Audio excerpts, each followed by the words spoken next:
Ngeronda Sip episode 20. Hai Breeders dari Insan Brilian semua, kembali lagi di ngobrolin seputar obligasi reksadana dan saham paling sip.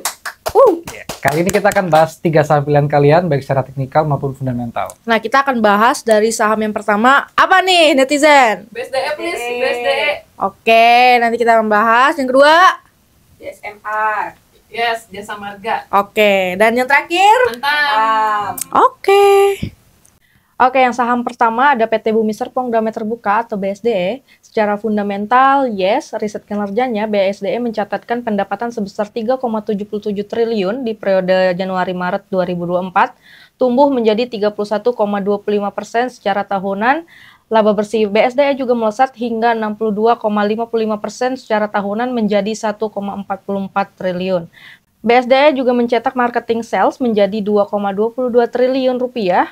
Hasil itu tumbuh menjadi 3% dibandingkan kuartal pertama tahun 2023 sebesar 2,15 triliun.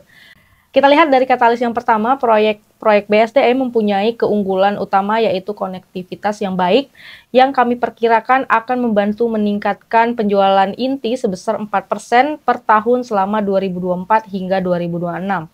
Selanjutnya, kota mandiri yang terhubung dengan baik akan tetap menjadi keunggulan utama BSDE. Konektivitas BSD City yang kuat dengan jalan tol utama Jakarta dan kedekatannya dengan pusat transportasi akan terus menjadi poin penjualan yang khas di pasar properti Indonesia. Dan yang terakhir, peluncuran produk di tahun 2024 kuartal ketiga diperkirakan akan berkontribusi sekitar 2 hingga 4% terhadap penjualan pemasaran di tahun 2024. Ya, yang pertama BSDE, secara teknikalnya kita no. Meskipun kita lihat di sini trennya masih naik, cuman harganya sudah menembus support di level 12.55 dan kita lihat di sini seharga sudah membentuk pola double tops dan masih ada potensi penurunan lanjutan ke area support berikutnya di 11.70. Saham yang kedua ada PT Jasa Marga Terbuka atau JSMR. Secara fundamental itu yes, riset kinerjanya laba bersih tersebut tumbuh hingga 14,43% secara tahunan dengan realisasi EBITDA yang masih terjaga di angka 2,75 triliun.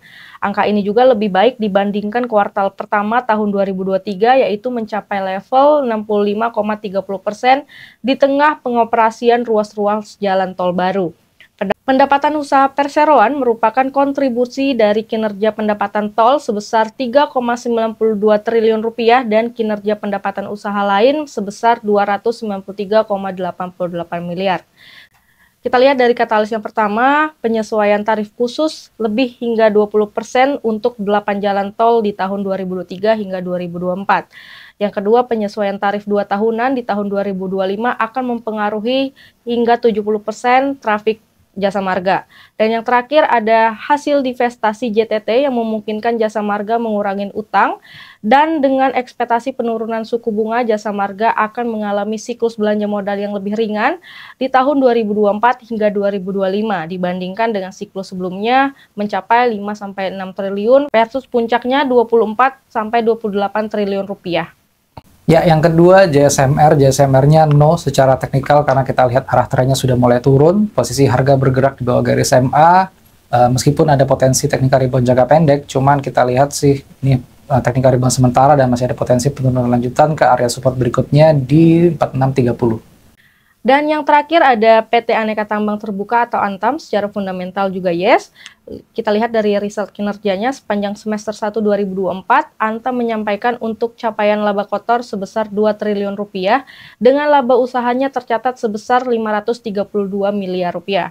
Pengelolaan beban usaha yang efisien tercermin pada pengeluaran sebesar 1,47 triliun, turun menjadi 23% dibandingkan semester 1 2023 sebesar 1,91 triliun rupiah. Antam juga berhasil mengatasi tantangan operasional yang disebabkan oleh kendala perizinan melalui strategi adaptif dengan mencatatkan pertumbuhan penjualan sebesar 7% atau sebesar 23,19 triliun jika dibandingkan penjualan pada periode semester 1 2023 sebesar 21,66 triliun rupiah. Kita lihat dari katalis yang pertama, ada outlook positif untuk kinerja operasional kuartal ketiga 2024. Antam berencana untuk menjual 3,4 ribu ton inventaris ferronikel yang tidak terjual di tahun 2024 pada kuartal kedua. Di samping itu juga rencana produksi sebesar 5.000 ton Selain itu, dengan disetujunya RKAB SDA pada Juni 2024, kami mengharapkan penjualan nikel ore yang lebih kuat. Yang kedua, kami juga mengharapkan penjualan emas akan tetap kuat karena permintaan yang lebih tinggi dan pembelian kembali dari segmen retail. Dan yang terakhir, sentimen positif terhadap akuisisi saham minoritas RKEF.